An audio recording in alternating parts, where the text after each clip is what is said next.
میرے آقا علیہ الصلوۃ والسلام نے فرمایا عن سہل بن سعد رضی اللہ تعالی عنہ قال قال رسول اللہ صلی اللہ علیہ وسلم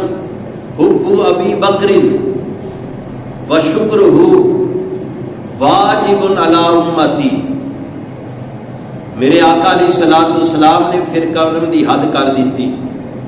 اگر ابو بکر صدیق رضی اللہ تعالی نے اتنی وفا کی آقا علیہ الصلوۃ والسلام نال اپنے غلامی دا حق ادا کیتا تے آقا علیہ الصلوۃ والسلام نے بھی اپنے کرم دی حد کر دیتی. میرے آقا علیہ الصلوۃ والسلام نے فرمایا حب ابی بکر و شکرہ، حضرت ابو بکر صدیق دی محبت اور حضرت ابو بکر صدیق دا شکر ادا کرنا واجب علی امتی. میرے آقا نے فرمایا میرے ہر امتی دے واجب ہے کہ وہ اپنے دل دے اندر ابو بکر دی محبت بھی رکھے تے زبان ابو بکر دا شکر